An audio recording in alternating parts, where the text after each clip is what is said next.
Hello my spooky friends, welcome to today's video. Thank you so much for being here. I hope you're having an amazing day. So it is now 2024. I wanted to talk about some authors that were really memorable for me in 2023, authors I actually discovered and read for the very first time in 2023, and authors that have very quickly become my favorites, and some of them have become auto-buy authors for me, which is very exciting. I wanted to take this time to tell you guys a little bit about these authors and the books that I've chosen here, and just to kind of promote these books that have really made a difference on my year last year. If you are interested, then feel free to carry on watching. So I'm going to start the video off with one of my favorite authors of all time, T. Kingfisher. I have a whole bunch of her books here. I actually think I own most of her like horror related books. I think there's only two books that I don't own, but I think they're more fantasy based, which isn't my usual go-to, although I'm not against them.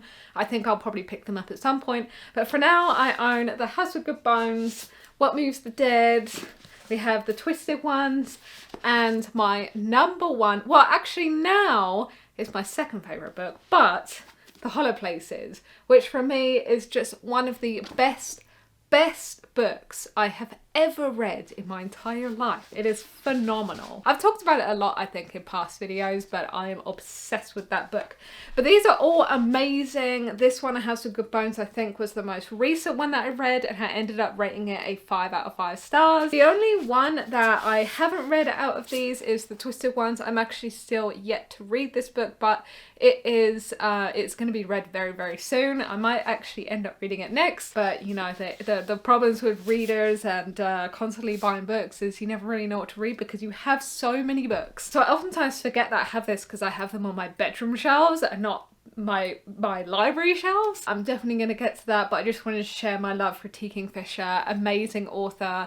If you're a fan of really like dystopian horror, I would 100% recommend these books. And if you're a fan of thriller and like slow build up and horror that's just like uncanny valley, it's weird, it's eerie, it's just very different, than T. Kingfisher. She has such a wild and quirky imagination, I feel, and her books are just incredible, and they're so different to anything that I've read before, so 100% I would recommend these. Then we have Craig DeLuey. I have another book here that I haven't read. I have not read Stuff for the Children yet. Again, it is one that I really want to read and I will be reading very soon, but I have read The Children of Red Peak and episode 13. Episode 13 was really fun. Ghost hunting, shit hits the fan pretty much. It was a blast. It was a really good time. Although I will say at episode 13, the ending was the best part, and there were parts throughout that I wasn't as keen on, so I think I ended up giving that a 4 out of 5. But The Children of Red Peak, this book is so twisted and it's so dark and disturbing and so incredibly heavy. It follows like cult, religion, trauma, all of that sort of stuff. So if you are comfortable with that, then I would recommend reading this, but definitely check trigger warnings beforehand. But this book is phenomenal, you guys. It's one of those books that you never forget. Like, you read it and you're still thinking about it a month later, and you're thinking about it at night as you're going to sleep. Or I was anyway, unfortunately, but it really affected me. I think it made me cry a couple of occasions throughout this, but it's one that I truly will never forget. I felt like it really impacted me, and Craig DeLuey is a brilliant writer. Everything is so detailed, the pacing and everything is excellent, so I would 100% recommend Craig DeLuey as an author for sure. Then we have Stephanie Perkins. Stephanie Perkins mostly writes YA thrillers, but trust me, these might be technically YA thrillers, but they do not feel YA. And if you know me, you know that YA is a very mixed bag, and I'm usually a bit careful when it comes to YA because I don't typically like how kind of light and bland that YA feels. I want something that's going to be dark and disturbing and something that's going to make me want to sleep with the lights on. But these were so fun, and actually this one in particular was so gory, and then this one is a high school slasher, lots of drama, but still an absolute blast to read. But this one was so gory, I was so surprised, like very pleasantly surprised, because I'm a huge fan of that. Stephanie Perkins is a really great writer, and they were so fun. They were really fun, so I'm definitely going to be picking up out more Stephanie Perkins. If she writes anything along the lines of how these two were, then 100% I'm going to be in on that for sure. And then another one of my favorite authors that I discovered last year is Joshua Moling. I feel like there's not enough people talking about these books, truly. And There He Kept Her, his first book, and then he wrote Where the Dead Sleep. This is his second book, and it is set in the same universe as the first one. It doesn't follow the story directly, so it's not a sequel, but it does have the same deputy in this, and I do believe it's set in the same town as well. It was a while ago that I read it, but if I remember correctly, it is set in the same town. But yeah, it does have the same deputy, so you get to see that character again and just hang out with that character for another book. And the character is honestly amazing, like Deputy Packard. I love him. He has so many layers to him. I just think the character development is one of Joshua Moling's strongest skills, and he just does that so well. So I feel like I'm really able to get immersed in a story if I like the characters or hate the characters. But if you write a good character, either good or bad, then I'm probably going to enjoy it. At least I want to know about the character, like a bit of their backstory and what they're like, what makes them tick, that sort of thing. And Joshua Moling does such a good job of that, especially with the main deputy in these stories. So yeah, these were absolutely amazing, and I can't wait for book 3 from Joshua Moling as well. Then I want to mention an author that I never see or hear anybody talking about, whether it's on booktube, Facebook, book talk, wherever, Instagram. Koji Suzuki. I own all of, well, no, I don't own all of Koji Suzuki's books, but I own all of the Ring books. I have Ring, then I have Spiral, Loop, Birthday, and S. And guys, you have to check out this cover for S too. It's absolutely incredible. I made a TikTok video a little while ago featuring this cover on the videos. It was a video on my favourite book covers, and people were like screaming over this, like, wow, that cover's so cool. And it is, it's very eye-catching cover. This series, it starts with the first 3, so we have Ring, Spiral, and Loop. And if you've seen the Ring movies, or at least heard of the Ring movies, these are the books that the movies are based on. If you didn't already know, Koji Suzuki actually wrote the story and created the universe to those movies. So I know most people are aware of the movies, but I feel like not many people are actually aware that they were books before movies. So these are the books. So we had the first 3, the trilogy. Then we have Birthday. They're all set in the same universe. However, Birthday is a story collection. There's 3 short stories in here. And then S, which is the final installment, and is within the same franchise as well.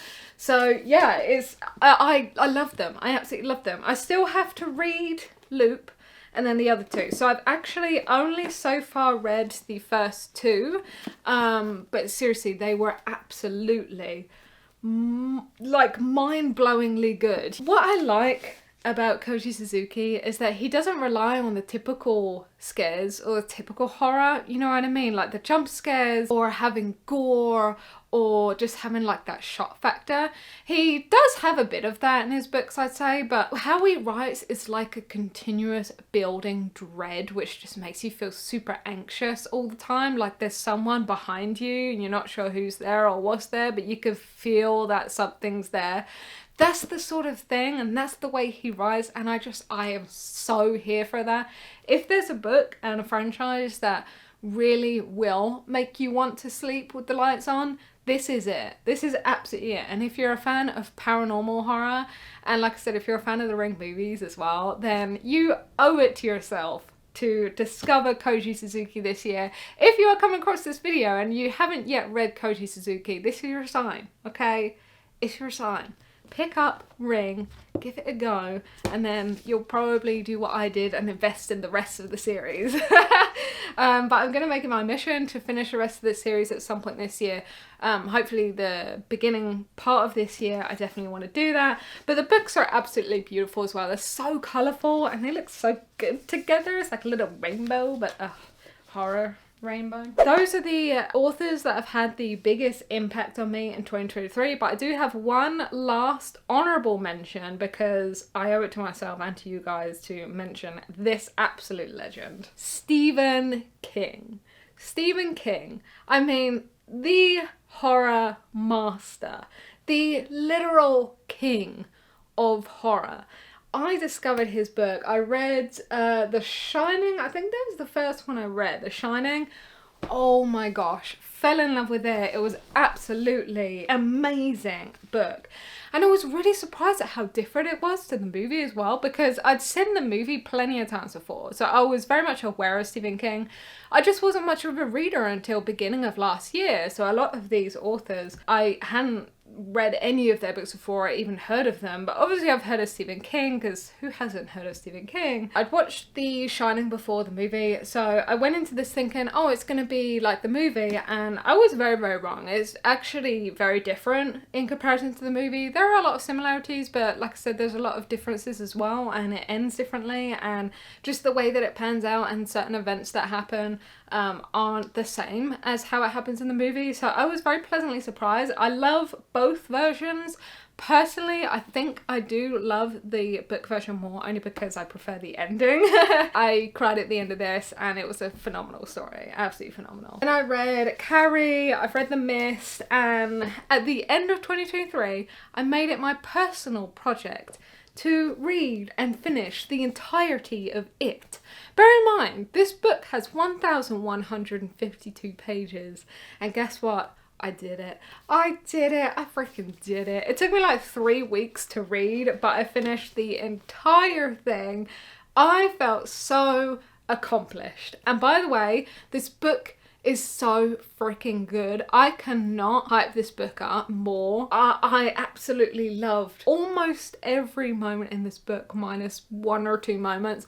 But I'm not going to go into detail about that because I want to make a separate video for this book, which I do plan to do probably next. So I don't want to go into detail about that, but I do want to make a review video on this, talk about a little bit more the things that I loved and the things that I didn't love as much. But overall, it was easily one of the best books that I read last year, and one of the biggest accomplishments, and one of the longest books I read last year. But it was so worth it, you guys, absolutely. If you're on the fence about this because of how big it is, trust me, it's worth the time investment. Just read it. Like, you'll thank yourself after you've read it, and you'll just feel so good about yourself. You read this massive great book. Those are the authors that really made a difference on my reading journey last year. Those are the ones that I think about when people ask me, what are your favorite books, or who are your favorite authors? I always go to these guys. So I hope you guys enjoyed this video. If you've read any of these books, let me know in the comments below and which ones are your favorite. And yeah, I hope you guys enjoyed, and I will see you in the next video. Bye everyone.